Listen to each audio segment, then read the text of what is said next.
جس دن حضور کا وصال پرملال ہوا وہ دن صحابہ پر اتنا بھاری تھا کہ گویا غموں اور دکھوں کے پہاڑ ٹوٹ پڑے تھے، گویا ہر طرف اندھیرا چھا گیا تھا۔ حضرت انس بن مالک رضی اللہ تعالیٰ عنہ فرماتے ہیں کہ جس دن نبی کریم علیہ السلام مدینہ منورہ تشریف لے آئے اس دن سے خوبصورت اور روشن دن میں نے نہیں دیکھا، اور جس دن حضور کا وصال ہوا اس دن سے سیاہ اور قبیح دن میں نے نہیں دیکھا۔ اور ایک صحابی اپنے باغ میں کام کر رہے تھے،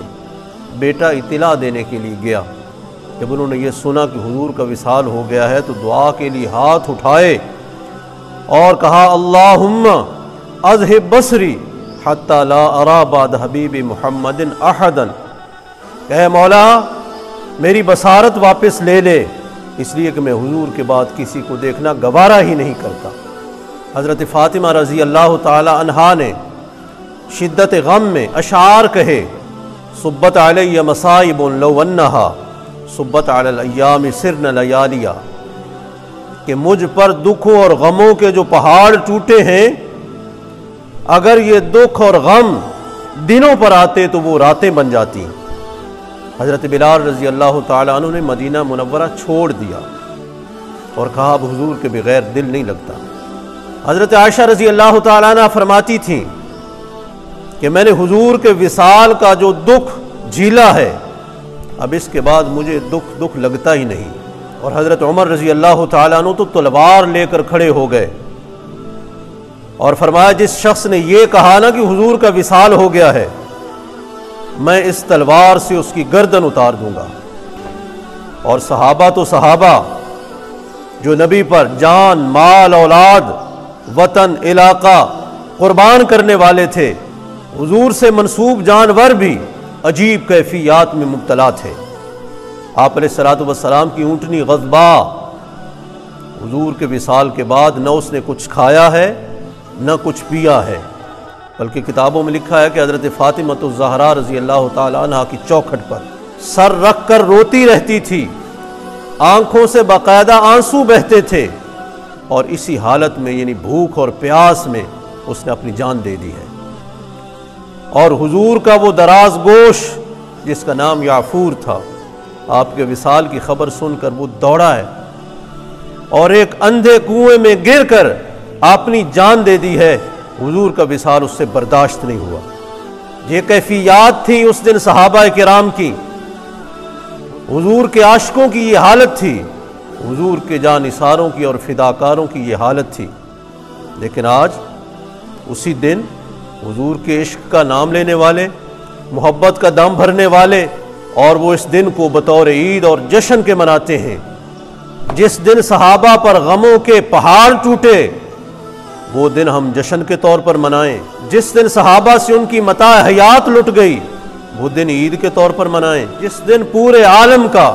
محبوب اور محبوب کبریا جدا ہو جائے، وصال فرما جائے، پردہ فرما جائے، اس دن کو مسلمان اور ان کا نام لیوا عید اور جشن کے طور پر منائے، اس سے بڑے افسوس کی کیا بات ہے۔ جیسے یعقوب علیہ السلام نے حضرت یوسف کی جدائی میں کہا تھا انما اشکو بثی وحزنی الی اللہ، آج ہم بھی ان حرکات پر یہی کہہ سکتے ہیں انما اشکو بثی وحزنی الی اللہ۔ خدا کے لیے ہوش کے ناخن لیں اور دین کو دین رہنے دیں۔ حضور جو دین لے کر آئے تھے اس دین کو اگر پھیلا نہیں سکتے تو اس دین کی شکل و صورت کو مسخ کیوں کرتے ہو؟ اور ہماری حالت تو یہ ہو گئی ہے کہ ہم مولویوں کی بھی وہ بات مانیں گے جو ہمارا دل چاہے گا۔ آپ کسی سے پوچھیں نا کہ یہ حرکت کیوں کرتے ہو تو وہ کہے گا جی مولوی کہتے ہیں، ہمیں مولویوں نے بتایا ہے، گویا قصور مولویوں کا ہے۔ بھائی مولویوں نے یہ نہیں کہا کہ جھوٹ مت بولو، کیا مولویوں نے یہ نہیں کہا کہ ملاوٹ نہ کرو، کیا مولوی یہ نہیں کہتے کہ روزہ رکھو، جماعت کے ساتھ نماز پڑھو، قرآن پاک کی تلاوت کرو، سچ بولو، ملاوٹ اور دھوکہ دینا چھوڑ دو، مسلمانوں کی آبرو ریزی چھوڑ دو، کسی کے پیٹھ پیچھے غیبتیں کرنا اور اسے برا بھلا کہنا چھوڑ دو؟ مولوی یہ کہتے ہیں،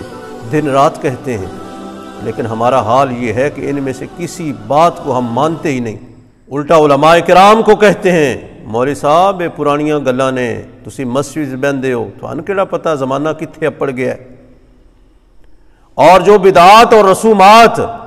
ہمارے دل کو اچھی لگتی ہیں ہم کرتے ہیں، ہم اس میں خالی کسی ایک مولوی کا کہنا ہی کافی سمجھتے ہیں، گویا جیسے ڈوبنے والے کو تنکے کا سہارا چاہیے۔ دلیل کے نام پر کوئی ہمیں لطیفہ سنا دے، ہم کہتے ہیں ماشاءاللہ کیا بات، بڑی دلیل دیتی ہے مولوی صاحب نے، ہن تے میں کرنا ہے۔ اور جہاں دلیل بھی نہ ہو